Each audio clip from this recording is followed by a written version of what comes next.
दलिया मीठा और मसालेदार दोनों तरह से बनाया जा सकता है, लेकिन आज जो मैं रेसिपी लेकर आई हूँ ना, दलिया बनाने का एक बेस्ट आइडिया है। आज तक आपको ये आइडिया किसी ने नहीं बताया होगा। यह आइडिया जानकर आप भी बहुत खुश हो जाएंगे और कहेंगे काश पहले पता होता। ये आइडिया मेरे दादाजी का है। वो हमेशा दलिए को इसी तरह से बनाकर यूज़ करते थे। तो इसे आप बनाकर महीने भर स्टोर करके रख लीजिए और जब भी आपका मन चाहे बस 2 मिनट में आपका दलिया बनकर तैयार है। कैसे करना है सारी विधि स्टेप बाय स्टेप बताऊंगी। वीडियो को गौर से देखिएगा। शुरुआत करेंगे हम दलिए को भूनने से। गैस पर एक गहरी नॉन स्टिक कढ़ाई रख दें और इसमें 2 सर्विंग स्पून भरकर घी डाल दें और गर्म होने दें। जैसे ही घी गर्म होगा ना, इसमें हम 1 टीस्पून सौंफ डालकर हल्का सा रोस्ट करेंगे और जस्ट बाद ही इसमें हम डाल देंगे दलिया। तो दलिया यहाँ पर मैं ले रही हूँ 1 केजी गेहूं का दलिया है। इसकी जगह पर आप जो का भी दलिया अपने चॉइस के हिसाब से ले सकते हैं। अब इसे कंटिन्यूसली चलाते हुए हमें धीमी आंच पर रोस्ट करना है। आप अपने टेस्ट के अकॉर्डिंग सौंफ की जगह पर इलायची का यूज़ कर सकते हैं, लेकिन सौंफ का यूज़ मैंने इसलिए किया है कि ये हेल्दी होने के साथ साथ आँखों के लिए खासा किरदार अदा करती है। इससे आँखों की रोशनी भी तेज़ होती है। सौंफ के साथ दलिए का टेस्ट बहुत अच्छा लगता है। आप भी ट्राई कीजिएगा, यकीनन आपको भी बहुत पसंद आएगा। दलिया टेस्टी भी बनेगा और दलिए से सौंफ की बहुत अच्छी सी खुशबू भी आएगी। दलिए को धीमी आंच पर भूनने में करीब करीब 10 से 12 मिनट लग जाएंगे।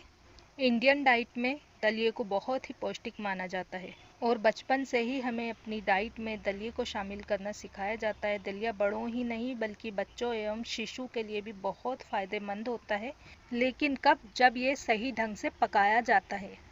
12 मिनट धीमी आंच पर भूनने के बाद आप देख सकते हैं दलिए का कलर चेंज हो गया है।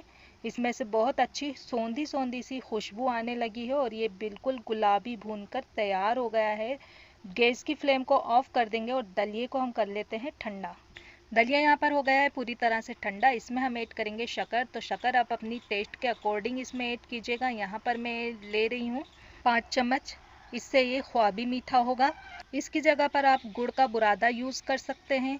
मिश्री और खांड का यूज़ भी कर सकते हैं। तो इसे मैं अच्छे से मिक्स कर लेती हूँ। जब हम दलिए को धीमी आंच पर गुलाबी भून लेते हैं ना, रोस्ट कर लेते हैं, तो ये बिल्कुल भी कच्चा नहीं रहता है। आप कामकाजी हैं और आपको घर में खाना बनाने का समय कम मिलता है, तो आप इस आइडिया को यूज़ कर सकती हैं। इस तरह से दलिए को रोस्ट करके एक एयर टाइट बर्नी में भर करके महीने भर के लिए रख सकते हैं। ये बिल्कुल भी ख़राब नहीं होगा। और जब आपका मन चाहे तब 1 चम्मच दलिए में 1 कप दूध डालकर इसे 2 मिनट के लिए धीमी आंच पर पका लें।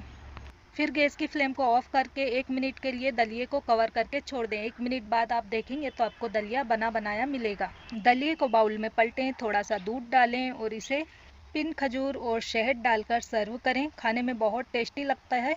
अगर आपको ज़्यादा जल्दी है तो आप इसे दूसरी तरह से भी बनाकर तैयार कर सकते हैं। इसके लिए जितना दलिया आपने बनाना है इतना बर्नी में से लेकर मिक्सी के जार में डालें और इसे सूजी जितना मोटा पीस लें। आप चाहें तो पूरा दलिया पीस करके भी इसे बर्नी में भरकर रख सकते हैं। दलिए को एक बाउल में पलटें और इसके बाद इसमें गरम खौलता हुआ दूध डाल लें। याद रहे दूध खौलता होना चाहिए, बहुत गर्म होना चाहिए। फिर बाउल को कवर करके 5 मिनट के लिए छोड़ दें। 5 मिनट बाद जब आप इसे खोलकर देखेंगे आपको दलिया बना बनाया मिलेगा। ये देखिए, आप देख सकते हैं। इसमें आप केले की स्लाइस और शहद से गार्निश करके खाएं।